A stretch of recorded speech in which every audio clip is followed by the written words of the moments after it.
ఎండకు ఎండ, వానకు వాన, చలికి చలి 3 రకాల పరిస్థితులు ఒకే రోజు ఉండటం చూస్తున్నాం.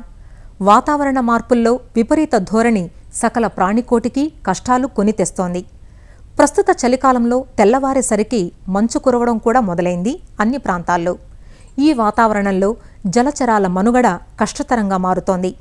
మంచినీటి చెరువుల్లో ఆంధ్ర రాష్ట్ర కోస్తా జిల్లాల్లో లక్షల ఎకరాల్లో పెంచుతున్న చేపలు ప్రస్తుతం పలు దశల్లో ఉన్నాయి.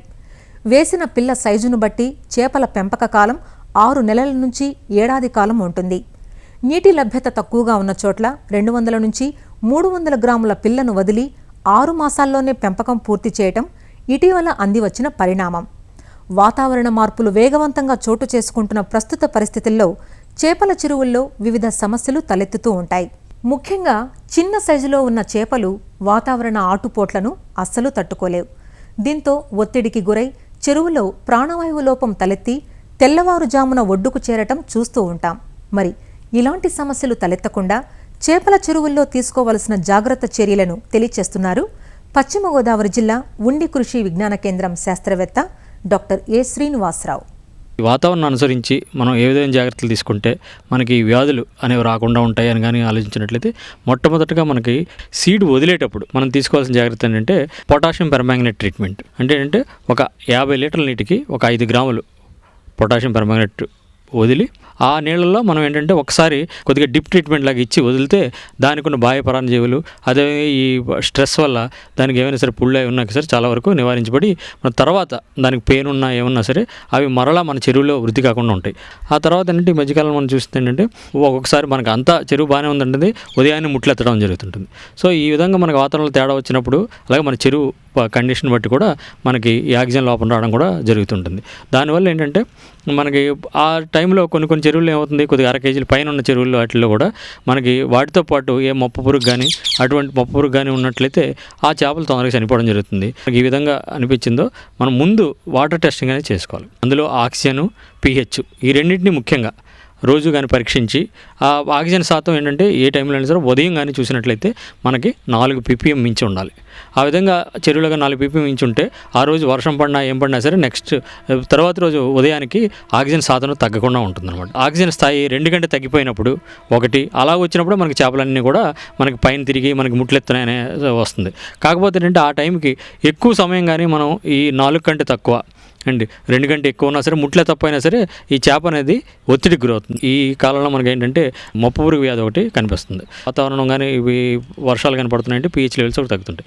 మొప్పలు జాగ్రత్తగా గమనించి అందులో జిగురు ఎక్కువ ఉంది అనుకుంటే అగ్రికల్చర్ లైమ్ ఒక 25 కేజీలు అలాగే అదేవిధంగా ఉప్పు సాధారణ ఉప్పు ఒక 25 కేజీలు 2 కలిపి ఉదయాన్నే కానీ జల్లినట్లయితే చాలా వరకు ఈ జిగురు అనేది తగ్గడం జరుగుతుంది. బాగా మొప్పలు కానీ గమనించినట్లయితే అందులో కానీ మనకి ఈ శంకుజలకు ఉంది అని తెలిసినట్లయితే మనం ఎండది బాగా ఉన్నప్పుడు మనకి దాన్ని తగ్గించుకుని ఈ డెల్టామెథ్రిన్ కలిగిన ద్రావణాన్ని దేనైనా సరే ఎకరానికి 100 ml చొప్పున చల్లుకోవాలి.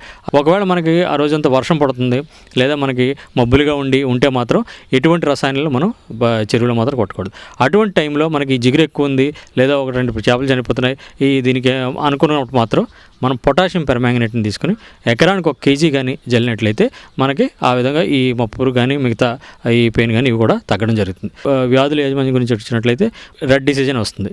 ఆ చేపలను తీసుకెళ్ళి మనం పరీక్షించుకుని మేతలో మందు అనేది యాంటీబయాటిక్ అనేది కట్టుకోవాలి. మనకి 10% ఉన్న ఈ ఎండ్రోఫ్లాక్సిన్ లేదు అనుకుంటే ఎక్కువగా మీరు అది వాడితే లేదా సిప్రోఫ్లాక్సిన్ అనే మందు ఉంటుంది. వీటిని తీసుకొని మనం మేతలో వరుసగా ఒక 5 రోజులు కట్టినట్లయితే తప్పనిసరిగా ఈ డిసీజ్ అని తగ్గడం జరుగుతుంది. కానీ ఎక్కువగా మనం ముందు జాగ్రత్త చర్యగా మాత్రం యాంటీబయాటిక్స్ని వాడకూడదు. వీటితో పాటు ఎక్కువగా ఈ శంకుజలకు కూడా ఏమవుతుందంటే చాలా చోట్ల మరీ ఎక్కువైపోయి మొప్పలన్నీ కూడా మరి తెల్లగా అయిపోవడం తర్వాత జిగురు ఎక్కువైపోయి దానివల్ల కూడా ఏమాత్రం వాతావరణం తేడా వచ్చినా ఏమాత్రం చిన్న ఆక్సిజన్ లోపం ఉన్నా ఏమన్నా సరే ఎక్కువగా చేపలు పెద్ద సైజు చేపలని చనిపోవడం జరుగుతుంది. అటువంటి ఈ శంకుజలను తగ్గించడానికి మనం మేతలో ఏంటంటే ఆల్బెండజోల్ కలిగిన మందును కానీ మనం మేతలో కట్టినట్లయితే దాన్ని కూడా మనం ఏంటంటే 4-5 రోజులు కట్టి తర్వాత ఆపిన తర్వాత మనం నీటిలో మందు అనేది కొట్టుకోవాలి. అదేవిధంగా ఈ రెడ్ డిసీజ్ ఉన్నప్పుడు మనకంటే నీటిలో ఈ బ్యాక్టీరియా సాంద్రత తగ్గడానికి మనకు 5% బ్రోమిన్ ఉన్న ద్రావణాన్ని కానీ మనం ఎకరానికి లీటర్ చొప్పున తగ్గినట్లయితే చల్లినట్లయితే చాలా వరకు ఈ డిసీజ్ అనేది కూడా తగ్గుతుంది. ఈ మేత వేసినప్పుడు కూడా మనం మేత మూటల్లో కానీ మిగిలిపోతుంటే మనం మేత తక్కువ కట్టడం, అదే మనకి వారానికి కానీ 10 రోజులకు ఒకసారి మనం మేతను పూర్తిగా మానేసినట్లయితే ఈ వాతావరణానికి చాలా వరకు మనకు చెరువు నీరు అనేది పొల్యూషన్ కాకుండా ఉంటుంది. తర్వాత మనకు ఎక్కువగా వచ్చే సమస్య ఏంటంటే మనకు అమ్మోనియా సమస్య అనేది ఒకటి వస్తుంది. అమ్మోనియా శాతం ఏంటంటే 0 ఉండాలి, మ్యాక్సిమం మనం 1 ppm కంటే ఉండకూడదు. అందుకేనండి ఈ అమ్మోనియాని గమనించి అడుగు నీటిని ఒకసారి మనం వాటర్ ఎక్స్చేంజ్ నీటి మార్పిడి చేసుకోవడం. లేదు మనకు ఆ మార్పిడికి మనకు అవకాశం లేదు అనుకుంటే జీలైట్ని మనం ఎకరానికి ఇంచుమించు 10 kgs, అందులో మనకి యుక్క సంబంధమైన పౌడర్ ఏదైనా ఉంటే అది ఎకరానికి 100 grams చొప్పున 2 కలిపి కానీ కొట్టినట్లయితే చాలా వరకు మనకి ఈ అమ్మోనియాని తగ్గించుకోవచ్చు. కొన్ని చెరువుల్లో మనకి వాటర్ కానీ అవైలబిలిటీ లేకపోతే ఈ సాల్ట్ అనేది పెరగడం జరుగుతుంది. 3 pptకి మించి మాత్రం ఈ సాల్ట్ అనేది ఉండకూడదు. ఎప్పుడైతే మనకు అటువంటి చెరువులు ఉన్నాయో చూసుకొని మనకి వాటర్ అవైలబిలిటీని బట్టి మనం మంచి నీటిని మనం తోడుకోవడం, లేదు అనుకుంటే మనకి ఇంకా అటువంటి చెరువులను చూసి మనం వాటిని పట్టుబడి చేసి వేరే చెరువులోకి మార్చుకోవడం అనేది చాలా ఉత్తమమైన పద్ధతి.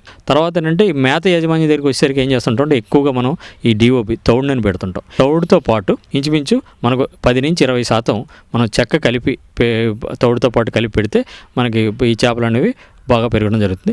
మనకి ఇంకో సమస్య మనం బాగా వేధిస్తుంది ఈ చేపల పెంపకంలో ఏంటంటే చేప పేను. అయితే దీనికి ఒక ప్రణాళికాబద్ధంగా మనం మొదటి నుంచి కూడా మనం ఈ చేప పేను గురించి జాగ్రత్త వహించాలి. ముందుగా చేప పిల్లల చెరువుల్లోనే మనం ఈ డెల్టా మెథడ్ కలిగిన ద్రావణాన్ని మనం పట్టుబడికి ముందు ఒక ఎకరానికి 100 ml చొప్పున అందులో చల్లుకొని ఆ తర్వాత రోజు కానీ 2 రోజుల తర్వాత కానీ ఆ చేపలను పట్టుబడి చేసి మరలా మనం చెరువు దగ్గర తీసుకొచ్చి మనం చెరువులో విడుదల చేసుకున్నట్లు ఇందాక చెప్పినట్లు మనం అంటే ఈ పొటాషియం పెర్మాంగనేట్ ట్రీట్మెంట్ని ఇచ్చి మనం విడుదల చేసుకున్నట్టే చాలా వరకు మనకి పెయిన్ సమస్య అనేది మన ఇందులోకి రాకుండా ఉంటుంది. పెయిన్ వచ్చినట్లు కానీ గమనిస్తే వెంటనే దాన్ని ఆ చేప పెయిన్ని తగ్గించడానికి మనకు నీటిలో ఈ డెల్టా మెథ్రిన్ కలిగిన ద్రావణాన్ని ఎకరానికి 100 ml చొప్పున వాడడం. ఎప్పుడైతే మనం రసాయనం కొట్టామో ఈ చేప పెయిన్ అనేది అంతా కూడా బాడీ నుంచి వదిలేసి వెళ్ళి ఎక్కడైతే చుట్టూ కూడా గడల మీద అదే చుట్టూ కానీ గడ్డి కానీ ఉంటే అందులో గుడ్లు పెట్టడం జరుగుతుంది. కాకపోతే అంటే ఆ గుడ్లు ఈ రసాయనం వల్ల చనిపోవు. అవి మరలా 15-20 రోజుల తర్వాత మళ్ళీ అవి బయటకు వచ్చి మళ్ళీ చేపను ఆశ్రయించడం జరుగుతుంది. అందుకంటే గట్లన్నీ కూడా ఏ గడ్డి కూడా లేకుండా కూడా మనం శుభ్రం చేసుకోవడం. అలాగే ఎప్పుడు మనం మేత సంచులు 2 సెట్స్ పెట్టుకొని ఈ మేత వేసిన తర్వాత దాన్ని తీసి వాళ్ళని శుభ్రంగా కడిగేసి మళ్ళీ పెట్టుకోవడం, దాన్ని డిస్ఇన్ఫెక్షన్ చేసి ఆ విధంగా చేసుకోవడం. గెళ్ళన్నింటినీ కూడా అప్పుడప్పుడు పరిశీలించడం. తర్వాత ఎప్పుడైతే మనం పెయిన్ ఉధృతి కానీ బాగా ఉందనుకుంటే ముందు కొట్టిన తర్వాత మరలా 20 రోజులకి మరలా ఇంకొక డోసు మనం ఈ డెల్టా మెథ్రిన్ డోసు ఇవ్వడం జరిగింది. అప్పటికీ కూడా మనకి కంట్రోల్ కాలేదు అనుకుంటేనే ఐవర్మెక్టిన్ కలిగిన మందు 0.1% ఉంటుంది. దాన్ని మనం జాగ్రత్తగా మన యొక్క చేపల యొక్క టన్నేజ్ చూసుకుని మేతలో పెట్టినట్లయితే చాలా వరకు ఈ బాడీ నుంచి ఈ పెయిన్ అనేది వస్తుంది.